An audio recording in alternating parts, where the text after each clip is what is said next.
नमस्कार, प्रियाज रसोई मराठीमध्ये आपले स्वागत आहे। आज आपण बनवणार आहोत चिकाच्या वड्या। त्यालाच खरवसाच्या वड्याही म्हणतात। चिक हा पौष्टिक असतो, तसेच आपल्या शरीरातील रोगप्रतिकार शक्तीही वाढवतो। चला तर मग पाहूया यासाठी कोणकोणते साहित्य घेतले। सर्वात आधी इथे आपण चिकाचे दूध घेतले आहे। इथे आपण म्हशीच्या दुधाचा वापर केलेला आहे। वजनाप्रमाणे ते अर्धा लिटर आहे। चला तर मग आता आपण सुरुवात करूया। सर्वात आधी आपण कुकर मधून चिकाचे दूध आहे ते शिजवून घेणार आहोत। चिकाचं भांड आहे ते कुकर मध्ये ठेवून त्यावरती प्लेट ठेवायची आणि कुकरचं झाकण लावून कुकरच्या शिट्ट्या करून घ्यायच्या। कुकरच्या आपण 3 शिट्ट्या करून घेतलेल्या आहेत। कुकर थंड झालेला आहे। आता आपण त्याचं झाकण ओपन करून घेऊयात। तुम्ही पाहू शकता चिक शिजवताना आपण पाण्याचा किंवा दुधाचा बिलकुल वापर केलेला नाही, त्यामुळे तो घट्ट शिजून तयार झालेला आहे। चिक आहे तो आता आपण खिसायला घेऊयात। तुरीच्या साहाय्याने आपण त्याचे काप करून खिसणीने खिसून घ्यायचा। आपल्याला चिकाची वडी तयार करायची असल्यामुळे खिसणीच्या बारीक जी साईड आहे त्याने आपण तो खिसून घ्यायचा। चिक शिजवताना दुधाचा बिलकुल वापर करायचा नाही।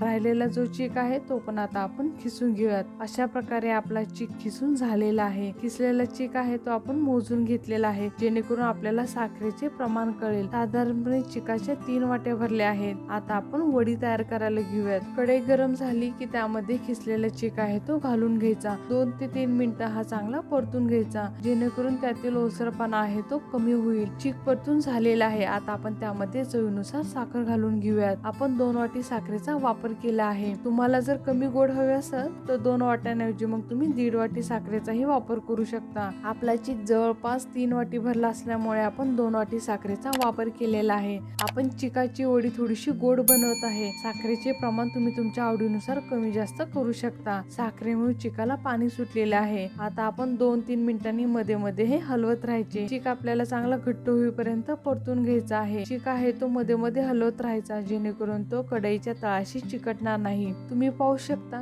चिक आपला बऱ्यापैकी घट्ट होत आलेला आहे। अजून आपण 7 ते 8 मिनिटं हलवत राहूयात। चिक जर ओलसर राहिला तर त्याच्या प्रॉपर वड्या पडणार नाहीत। आपलं मिश्रण बनवून तयार झालेलं आहे। आता आपण ते ताटामध्ये काढून घेऊयात। ताटाला आपण ऑलरेडी तूप लावून घेतलं होतं। तयार झालेलं जे मिश्रण आहे ते आता आपण ताटामध्ये ओतूयात आणि चमच्याच्या साहाय्याने सर्व बाजूने प्रेस करून घेऊयात।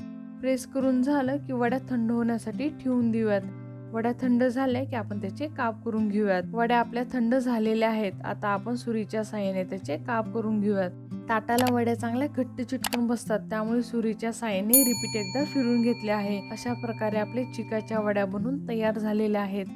पॅक बंद डब्यात चिकाच्या वड्या भरून ठेवायच्या, म्हणजे भरपूर दिवस टिकतात। अशा पद्धतीने पौष्टिक अशा चिकाच्या वड्या बनून तयार झालेल्या आहेत। आजचा जर व्हिडिओ तुम्हाला आवडले, चॅनलला लाईक करा, शेअर करा आणि सबस्क्राईब करा। धन्यवाद।